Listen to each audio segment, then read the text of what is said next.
ঢাকা শহরের সবচাইতে ব্যস্ততম এবং জনবহুল এলাকা হচ্ছে গুলিস্তান। কারণ এখানে এতটাই মানুষ, দেখুন আমি কিন্তু ভিতর দিয়ে যেতে পারছি না, এরকম একটা অবস্থা। আর এখানে দেখুন টাকার হাট, বাপরে বাপ, টাকার বাজার এখানে, মানে টাকা বেচা কেনা হয়। আপনি ছেঁড়া টাকা দিয়ে নতুন টাকা নিতে পারবেন, কিংবা নতুন টাকা বেশি টাকা দিয়ে কিনে নিতে পারবেন নোট, নতুন নতুন নোট। তো আমার কাছে এই দৃশ্যটা খুব একটা ভালো লাগে না। আপনাদের কাছে কেমন লাগলো একটু জানাবেন। আর ডান দিকে রয়েছে কাপড়ের দোকান। এখানে ফুটপাতের উপর প্রচুর পরিমাণে কম মূল্যে এখানে কাপড় বিক্রি করা হয়। জামা কাপড় থেকে শুরু করে, এবং এদিকে টাকার মার্কেট, মানে টাকার দোকান। দেখুন বিভিন্ন প্রকার টাকা রয়েছে, এবং একটু সামনে এগুলোই, কিন্তু এগুলো সব হচ্ছে আপনি কাপড়ের দোকান দেখতে পাবেন। মানে এখানে শুধু কাপড় আর কাপড়। তারপরে রাস্তার অপোজিটে রয়েছে জুতার দোকান, এবং এগুলো কিন্তু সব কাপড়ের দোকান। আপনারা চাইলে কিন্তু এখান থেকে কম মূল্যে বিভিন্ন টাইপের গেঞ্জি, প্যান্ট, তারপরে বাচ্চাদের কাপড় চোপড় থেকে শুরু করে শার্ট প্যান্ট সব কিছুই পাওয়া যায় এখানে। আর হ্যাঁ, অবশ্যই এখানে দাম করে নেবেন, অথবা প্রায় দোকানেই সাধারণত এক দামে বিক্রি করা হয়ে থাকে। তো আপনারাও কিন্তু আপনাদের পছন্দ অনুযায়ী কিনে নিতে পারবেন। কারণটা হচ্ছে ঢাকার বিভিন্ন এলাকায় যে দামে বিক্রি হয় তার চেয়ে অনেকটা কম মূল্যেই কিন্তু এখানে বিক্রি হয় কাপড়গুলো।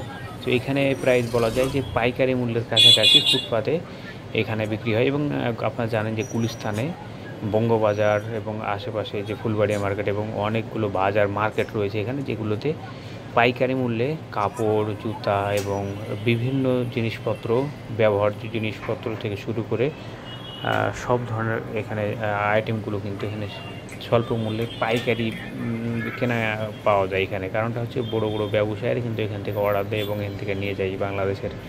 সো আমি এখন যেহেতু এই যে ঘোড়ার গাড়িতে করে সে পুরান ঢাকার সদরঘাট যাব, যার কারণে শর্টকাট আপনাদের দেখার চেষ্টা করলাম যে আসলে এই যে দৃশ্যটা গুলিস্তানের সবচেয়ে ব্যস্ততম দৃশ্যটা কেমন। আর এদিকে হচ্ছে দেখুন, এই পাশটা হচ্ছে কী বলবো, এটা হচ্ছে মাজার, গুলিস্তানের মাজার। তো আমি কাছে যাওয়ার চেষ্টা করেছিলাম, দেখলাম যে মাজারটা শাটার দেওয়া, অর্থাৎ বন্ধ। তো এই প্রথম আমি দেখলাম যে মাজারটা বন্ধ আছে, কারণ কোনো সময় এই মাজার বন্ধ থাকে না, দান বাক্স খোলা থাকে এবং প্রচুর পরিমাণে টাকার এখানে মানুষ দিয়ে থাকে। যাই হোক, আমি অবাক হই যে গুলিস্তানের মতো এরকম একটা জঞ্জালপূর্ণ একটা জায়গায়, বিশেষ করে এরকম একটা জনবহুল এলাকায় এই মাজারটি রয়েছে। এবং আমি যাব এই ঘোড়ার গাড়িতে করে। তো আমি এখন পুরান ঢাকা যাব।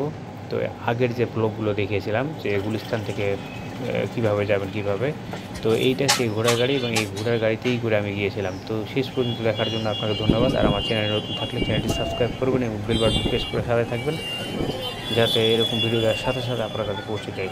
সবাই ভালো থাকবেন। আল্লাহ হাফিজ।